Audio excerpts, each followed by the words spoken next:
10th week voting situation ఎలా ఉంది? మరి ఎవరు డేంజర్ లో ఉన్నారు అని చూసినట్లయితే ఈ వారం మోస్ట్ డేంజర్ గా ఒక 4% అవపడుతుంది. ఎందుకంటే వాళ్ళు ఆల్మోస్ట్ ఒకే పర్సంటేజ్ తోటి బాటమ్ లో ఉన్నారు. వాళ్ళ గేమ్ కూడా వాళ్ళ సక్సెస్ రేట్ చాలా తక్కువ ఉంది ఈ వారం కూడా. దాని పరంగా వాళ్ళు ముందుకొచ్చే అవకాశాలు అయితే చాలా వరకు తగ్గిపోయాయి. నలుగురు మోస్ట్ డేంజర్ లో ఉన్నారు. అయితే స్టార్టింగ్ అంటే టాప్ లో ఉన్న వాళ్ళ యొక్క ఓటింగ్ లో కూడా చాలా తేడా వచ్చేసింది.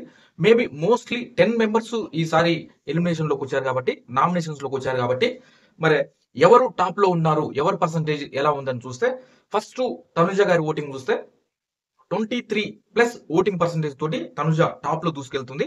తర్వాతకి కళ్యాణ్ యొక్క ఓటింగ్ చూస్తే కళ్యాణ్ ఆల్మోస్ట్ తనుజకి దగ్గరగా 22+% ఓటింగ్ తోటి అయితే చాలా దగ్గరగా అయితే కళ్యాణ్ ఓటింగ్ కూడా ఉంది. దాని తర్వాతకి థర్డ్ ప్లేస్ లో ఎవ్వరు కూడా ఊహించని విధంగా భరణి గారి ఓటింగ్ చాలా పుంజుకుని ముందుకు వచ్చింది. థర్డ్ ప్లేస్ లో భరణి గారి ఓటింగ్ కొనసాగుతుందంటే అర్థం చేసుకోండి.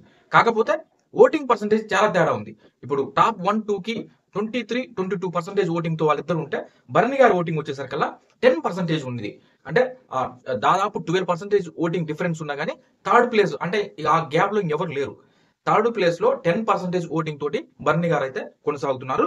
సేమ్ కొద్ది గొప్ప బ్యాక్ గా ఉంటున్నటువంటి సుమన్ గారి ఓటింగ్ కూడా ఫోర్త్ ప్లేస్ లో 9.75 అలా కొనసాగుతుంది. కాబట్టి ఆల్మోస్ట్ ఆయన కూడా 10 అని చెప్పుకోవచ్చు సుమన్ శెట్టి గారిది కూడా. తర్వాతకి ఫిఫ్త్ ప్లేస్ కనుక చూస్తే ఎక్స్పెక్ట్ చేయం మనం ఎవరు కూడా. ఫిఫ్త్ ప్లేస్ లో యాక్చువల్లీ రీతు కొనసాగుతుండే నిన్నటి వరకు. రీతు కొంచెం నిన్న సంచాలకులుగా అక్కడ జరిగినటువంటి కొన్ని మిస్టేక్స్ అయ్యుండొచ్చు మేబీ. దాని కారణంగా రీతు ఓటింగ్ అయితే కొంత తగ్గింది. దాని కారణంగా సంజన గారు ఫిఫ్త్ ప్లేస్ లోకి వచ్చారు. 9% ఓటింగ్ తోటి సంజన గారు ఫిఫ్త్ ప్లేస్ లో కొనసాగుతున్నారు. దాని తర్వాత ప్లేస్ లో డేమాన్ పవన్ కూడా 9% ఓటింగ్ జరుగుతుంది.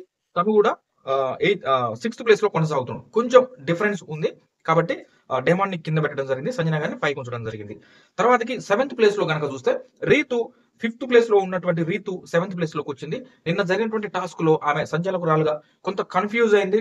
తీసుకున్నటువంటి స్టాండ్ ని ఒక 2 టైమ్స్ చేంజ్ చేసుకోవడం వల్ల మేబీ కొంత నెగిటివ్ అయి ఉండొచ్చు. దాని కారణంగా ఫిఫ్త్ ప్లేస్ నుంచి సెవెంత్ ప్లేస్ పడిపోయింది రీతు. దాని తర్వాత కనుక చూస్తే ఎయిత్ ప్లేస్ లో దివ్య కొనసాగుతుంది. దివ్య స్టార్టింగ్ ఓటింగ్ కనుక చూస్తే ఆల్మోస్ట్ ఎలిమినేషన్ అంటే 9th ప్లేస్ లో ఉంది దివ్య. అలాంటి దివ్య ఒక్క పర్సంటేజ్ చేంజ్ చేసుకుని తను అయితే ముందుకు వచ్చింది. ఆమె 8th ప్లేస్ లో ఉంది. 9th ప్లేస్ నుంచి 8th ప్లేస్ కి కొంత ఇంప్రూవ్ చేస్తుంది అనుకోవచ్చు దివ్య.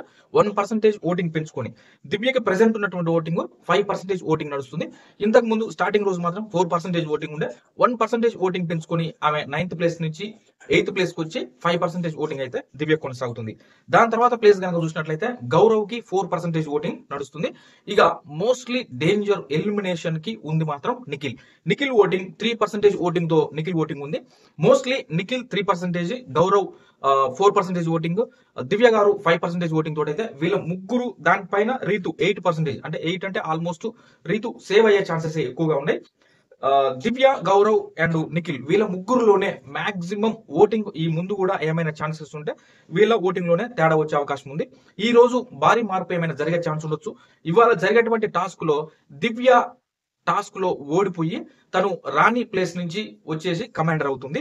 కమాండర్ గా ఉన్నటువంటి నిఖిల్ అతను ఆ టాస్క్ గెలుచుకొని తను రాజు ప్లేస్ కి వెళ్ళిపోతుండు. దాని కారణంగా నిఖిల్ 3% ఓటింగ్, దివ్యకున్న 5% ఓటింగ్ లో ఏమైనా మార్పులు రావచ్చు. వస్తే మటుకు దివ్య తగ్గుతుంది, నిఖిల్ సేఫ్ లోకి వెళ్తారు. గౌరవ్ గాని దివ్య గాని ఏదేమైనా దివ్య, గౌరవ్, నిఖిల్ వీళ్ళ ముగ్గురు మాత్రం మోస్ట్ డేంజర్ లో ఉన్నారు ఈ వారం కనుక చూసినట్లయితే. ఇప్పటికి ఉన్నటువంటి సిచ్యువేషన్ ప్రకారం అయితే ఓటింగ్ సర్లే ఇలాగుంది. మరికొన్ని అప్డేట్స్ మరో వీడియోతో రేపు మార్నింగ్ కలుద్దాం.